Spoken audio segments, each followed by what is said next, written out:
ಇವತ್ತು ಮಹಾನಗರ ಪಾಲಿಕೆ ಚುನಾವಣೆಯನ್ನು ರೀಜನಲ್ ಕಮಿಷನರು ಅಕ್ರಮವಾಗಿ ಕೋರ್ಟಿನ ಆದೇಶ ಇದ್ದಾಗೂ ಸಹ ಅಲ್ಲಿ ಕೋರ್ಟ್ನಲ್ಲಿ ಈ ಒಂದು ವಿಚಾರಣೆ ಹಂತದಲ್ಲಿದ್ದಾಗ ಮೊದಲ ಬಾರಿಗೆ ಘೋಷಣೆಯನ್ನು ಮಾಡಿ ಹೈಕೋರ್ಟಿಗೆ ಅಪಮಾನ ಮಾಡುವಂಥ ನ್ಯಾಯಾಂಗ ವ್ಯವಸ್ಥೆಗೆ ಅಪಮಾನ ಮಾಡುವಂಥ ಕೆಲಸ ಮಾಡಿದ್ದಾರೆ. ಅದರ ನಂತರ ದಿಢೀರ್ನೆ ಹೈಕೋರ್ಟ್ನಲ್ಲಿ ಆದೇಶ ಇದು ಏನು ಈ ಕೇಸ್ ಪೆಂಡಿಂಗ್ ಇದೆ ಅಂತ ಹೇಳಿ ಚುನಾವಣೆ ಪ್ರಕ್ರಿಯೆಯನ್ನೇ ನಿಲ್ಲಿಸಿ ವಾಪಸ್ ತಗೊಂಡು ಅಂದು ಚುನಾವಣೆಯನ್ನು ಮುಂದೂಡಿದ್ರು. ಇವತ್ತು ಒಬ್ಬ ಸದಸ್ಯರು ಹಿರಿಯ ಸದಸ್ಯರೊಬ್ಬರು ಆಕಸ್ಮಿಕವಾಗಿ ಅವರ ನಿಧನ ಆಗಿದ್ದರಿಂದ ಈ ಚುನಾವಣೆ ನಡೆಸಬಾರ್ದು ಅಂತೇಳಿ ನಮ್ಮೆಲ್ಲ ಭಾರತೀಯ ಜನತಾ ಪಾರ್ಟಿಯ ಮಹಾನಗರ ಪಾಲಿಕೆ ಸದಸ್ಯರು, ವಿಜಯಪುರ ನಗರ BJP ಅಧ್ಯಕ್ಷರು ಹಾಗೂ ಭಾರತೀಯ ಜನತಾ ಪಾರ್ಟಿ ಜಿಲ್ಲಾ ಅಧ್ಯಕ್ಷರು DC ಅವರಿಗೆ, ನಮ್ಮ ರೀಜನಲ್ ಕಮಿಷನರ್ ಅವರಿಗೆ ಎಲ್ಲ ರೀತಿಯಿಂದ ಅರ್ಜಿ ಕೊಟ್ಟು ಈ ಚುನಾವಣೆ ಮುಂದೂಡಬೇಕು, ಉದ್ದೇಶಪೂರ್ವಕವಾಗಿ ಒಂದು ಪಕ್ಷದ ಆಡಳಿತ ಪಕ್ಷದ ಅನುಕೂಲ ಆಗೋ ರೀತಿಯಲ್ಲಿ ರೀಜನಲ್ ಕಮಿಷನರ್ ಇವತ್ತು ವರ್ತನೆಯನ್ನು ಇವತ್ತು ಮಾಡಿದ್ದಾರೆ. ನಾವೇನು ನಮ್ಮ ಸದಸ್ಯರು ಎತ್ತಿದಂಥ ಅವರ ಕ್ರಿಯಾಲೋಪಗಳಿಗೆ ಯಾವುದೇ ಸಮರ್ಥವಾಗಿ ಉತ್ತರ ಕೊಡದೆ ಹೈಕೋರ್ಟ್ನಲ್ಲಿ ಯಾವುದೇ ರೀತಿ ಅಂಥದ್ದು ಇರಲಿಲ್ಲ ಅಂತೇಳಿ ಮತ್ತೊಮ್ಮೆ ಮಹಾನಗರ ಪಾಲಿಕೆಯ ಈ ಒಂದು ಚುನಾವಣೆಯಲ್ಲಿ ಅಪಮಾನ ಮಾಡುವಂಥ ಕೆಲಸ ಮಾಡಿದ್ದಾರೆ. ನಾವು ಒಂದು ಪಕ್ಷದ ಏಕಪಕ್ಷೀಯವಾಗಿ RC ಅವರ ನಡವಳಿಕೆಯನ್ನು ಖಂಡಿಸಿ ಈ ಚುನಾವಣೆಯ ಪ್ರಕ್ರಿಯೆಯಿಂದ ನಾವು ಬಹಿಷ್ಕಾರ ಮಾಡಿದ್ದೀವಿ. ಕಾರಣ ಇವತ್ತಿನ ಮಹಾನಗರ ಪಾಲಿಕೆ ಮಹಾಪೌರ ಮತ್ತು ಉಪ ಮಹಾಪೌರ ಚುನಾವಣೆ ಸಕ್ರಮವಾಗಿಲ್ಲ, ಕಾನೂನು ರೀತಿಯಾಗಿಲ್ಲ. ಕೋರ್ಟಿನ ಆದೇಶ ಈಗಾಗಲೇ ಮತ್ತೆ ಹೈಕೋರ್ಟ್ನಲ್ಲಿ ಮತ್ತೆ ಕಾರ್ಪೊರೇಷನ್ಗೆ ನೋಟಿಸ್ ಜಾರಿಯಾಗಿದೆ. ಇಷ್ಟೆಲ್ಲ ಪ್ರಕ್ರಿಯೆ ನಡೆದರೂ ಸಹ ಅದನ್ನು ಎಲ್ಲದನ್ನು ಹೈಕೋರ್ಟಿನ ವಿಚಾರವನ್ನು ಗಾಳಿಗೆ ತೂರಿ ರೀಜನಲ್ ಕಮಿಷನರ್ ಅವರು ಕೇವಲ ಜಿಲ್ಲಾ ಉಸ್ತುವಾರಿಗಳ ಮಂತ್ರಿಗಳ ಒಂದು ನಿರ್ದೇಶನದಂತೆ ಕೈಗೊಂಬೆ ಕೆಲಸ ಮಾಡಿದ್ದಾರೆ. ಈ ಒಂದು ಹಿನ್ನೆಲೆಯಲ್ಲಿ ನಾವು ಈ ಚುನಾವಣೆಯಲ್ಲಿ ಬಹಿಷ್ಕಾರ ಮಾಡಿ ಇಡೀ BJPಯ ನಾವೇನು 18 ಸದಸ್ಯರಿದ್ದೀವಿ, ಬಹುಶಃ ನಮ್ಮ ಭಾರತೀಯ ಜನತಾ ಪಾರ್ಟಿ ನಮ್ಮ ಮಹಾನಗರ ಪಾಲಿಕೆ ಇತಿಹಾಸದಲ್ಲಿ ಇಷ್ಟು ಒಕ್ಕಟ್ಟಾಗಿ, ಮೊದಲೆಲ್ಲ ಏನಾಗ್ತಿತ್ತು, BJP 4-5 ಮಂದಿ ಆ ಕಡೆ ಈ ಕಡೆ ಏನೇನೋ ಮಾಡಿ ಗೊಂದಲ ಸೃಷ್ಟಿ ಆಗ್ತಿತ್ತು. ಆದರೆ ಈ ಸಲ ನಮ್ಮ ಎಲ್ಲ 16 ಸದಸ್ಯರು, ಲೋಕಸಭಾ ಸದಸ್ಯರು ಮತ್ತು ನಾನು ಒಕ್ಕಟ್ಟಾಗಿ ಈ ಒಂದು ಪ್ರಕ್ರಿಯೆಯಲ್ಲಿ ಭಾಗವಹಿಸಿ ಭಾರತೀಯ ಜನತಾ ಪಾರ್ಟಿ ವಿಜಯಪುರ ನಗರದಲ್ಲಿ ಒಂದು ರೀತಿ ಭದ್ರವಾಗಿ ಒಂದು ಬಂಡೆಗಲ್ಲಿನಂತೆ ನಾವು ಇವತ್ತು ಮೊದಲ ಶಕ್ತಿ ಪ್ರದರ್ಶನವನ್ನು ನಾವು ಮಾಡಿದ್ದೀವಿ. ರಾಜಕೀಯವಾಗಿ ಚುನಾವಣೆ ವ್ಯವಸ್ಥೆಯಲ್ಲಿ ಅವರು ಮಾಡಿದಂಥ ಅನೇಕ ತಪ್ಪುಗಳಿಂದ ಅವರು ಇವತ್ತು ಗೆಲ್ಲಬಹುದು. ಆದರೆ ಇದನ್ನು ನಾವು ಕೋರ್ಟ್ನಲ್ಲಿ ಸಹ ಚಾಲೆಂಜ್ ಮಾಡಿದ್ದೀವಿ.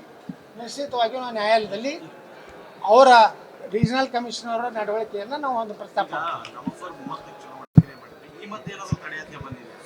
ನೋಡಿ.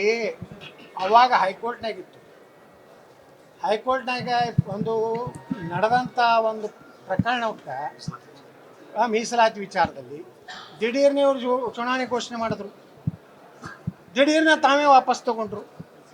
ಅಂದರೆ ಅವತ್ತು ಏನು ಚುನಾವಣೆ ಆಗಿದ್ದರೆ BJP ನಿಶ್ಚಿತವಾಗಿ ಗೆಲ್ತೈತೆ ಅನ್ನೋಂಥ ಭಯ ಕಾಂಗ್ರೆಸ್ನವ್ರು ಬಂದಿದ್ದರಿಂದ ಇವತ್ತು ಆ ತಪ್ಪುವಂಥದ್ದು ಮಾಡಿದ್ರು. ಇವತ್ತು ನಮ್ಮ ಪಾಪ ಒಬ್ಬ ಹಿರಿಯ ಸದಸ್ಯ ನಿಧನ ಆಗ್ಯಾರ ಅನ್ನುವಂಥದ್ದು, ಅವ್ರು ಆರಾಮಿಲ್ಲ ಅನ್ನೋವಂಥದ್ದು ಎಲ್ಲ ಅವರಿಗೆ ಗೊತ್ತು ಮಾಡಿಕೊಂಡು ಈ ಚುನಾವಣೆಯನ್ನು ಘೋಷಣೆ ಮಾಡ್ಕೊಂಡಿದ್ರು.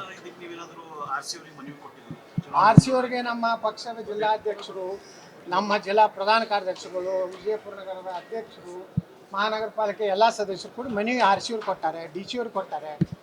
ಎಲ್ಲರಿಗೂ ಎಲ್ಲಿ ಸಂಬಂಧಪಟ್ಟಂಥ ಎಲ್ಲ ಇಲಾಖೆ ಅಧಿಕಾರಿಗಳು ಕೊಡುವಂಥ ಪ್ರಯತ್ನ ಮಾಡಿದ್ದಾರೆ.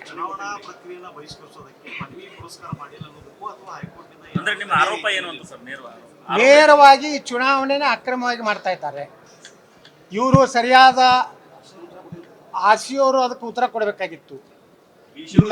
ನಮ್ಮ DC ಅವರು ರೀಜನಲ್ ಕಮಿಷನರ್ಗೆ ಪತ್ರ ಬರೆದಾರ, ಹಿಂಗೆ ಅವರು ಮನವಿ ಕೊಟ್ಟಾರ, ಹಿಂಗೆ ಅವರೊಬ್ಬ ಸದಸ್ಯರು ಇದು ಆಗ್ಯಾರ, ಅದಕ್ಕೆ ಮುಂದೂಡಬೇಕಂತ ತಮ್ಮ ಅವಗಾಹನೆಗಾಗಿ ತರ್ತೀನಿ ಅಂತ DC ಅವ್ರು ಬರ್ತಾರೆ. ಅದನ್ನು ಯಾವುದೇ ಪ್ರಶ್ನೆಯನ್ನು ನಾವು ಕೇಳಿದಾಗ ಒಬ್ಬ ಚುನಾವಣೆ ಅಧಿಕಾರಿ ಅವೆಲ್ಲಗಳ ಬಗ್ಗೆ ಮೊದಲೇ ನಮಗೆ ಮಾಹಿತಿ ಕೊಡಬೇಕಾಗಿತ್ತು, ಅದು ನಾವು ಉತ್ತರ ಕೊಡಬೇಕಾಗಿತ್ತು, ಅದು ಕೊಟ್ಟಿಲ್ಲ. ಅದಕ್ಕೆ RCಯವರು ಒನ್ ಸೈಡ್ ಏಕಪಕ್ಷೀಯವಾಗಿ ಈ ಚುನಾವಣೆಗೆ ಕಾಂಗ್ರೆಸ್ ಪಕ್ಷಕ್ಕೆ ಅನುಕೂಲ ಮಾಡಲಿಕ್ಕೆ ಈ ಒಂದು ಚುನಾವಣೆಯಲ್ಲಿ ಅಕ್ರಮ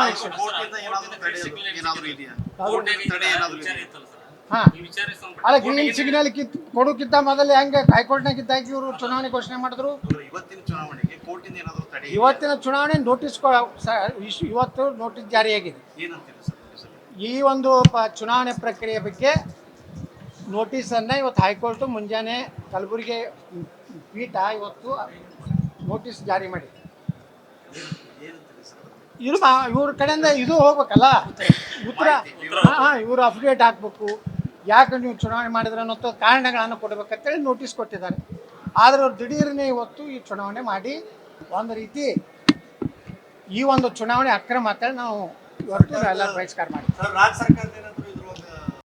ನೋಡಿ, ಅಲ್ಲಿ ನಾವು ನಮ್ಮ ಸದಸ್ಯರು ಪ್ರಮಾಣ ವಚನ ತಗೋಬೇಕಾಗಿತ್ತು.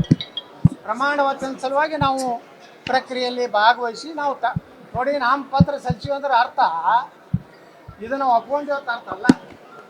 ಈ ಪ್ರಕ್ರಿಯೆಯಲ್ಲಿ ಇವ್ರು ಏನು ಮಾಡಿದ್ದಾರೆ ಅಂದರೆ ನಮ್ಮ ಮಾತಾಡ್ಲಿಕ್ಕೆ ಹಕ್ಕು ಬರ್ತದೆ. ಎಲ್ಲಿವರೆಗೆ ಅದಕ್ಕೇನು ಉತ್ತರ ಕೊಡಲಿಲ್ಲ. RCಯವರು ಪ್ರಮಾಣ ವಚನ ಸ್ವೀಕಾರ ಮಾಡಿದ ಮೇಲೆ ನಿಮ್ಗೆ ಉತ್ತರ ಕೊಡ್ತೀನಿ ಅಂದರು. ಆ ಪ್ರಮಾಣ ವಚನ ಸ್ವೀಕಾರ ಮಾಡೋಣ ಇಲ್ಲ, ನಾನು ಚುನಾವಣೆ ಅಟ್ಟೆ ಮಾಡ್ತೀನಿ ಏನೂ ಕೇಳುದಿಲ್ಲ ಅಂದರು. ಕೋರಮ್ ಅಂತ ಹಾಗೆ ಆಗ್ತದೆ ರೀ. ಕೋರಮ್ ಇಲ್ಲಾರ್ದೇ ಮಾಡಿಲ್ಲ ಅದು ಅಂತೂ 97% ಎಷ್ಟು ಆಗಿದೆ, 97.6 ಆಗಿದೆ ಅಂತ ಹೇಳಿದ್ರು.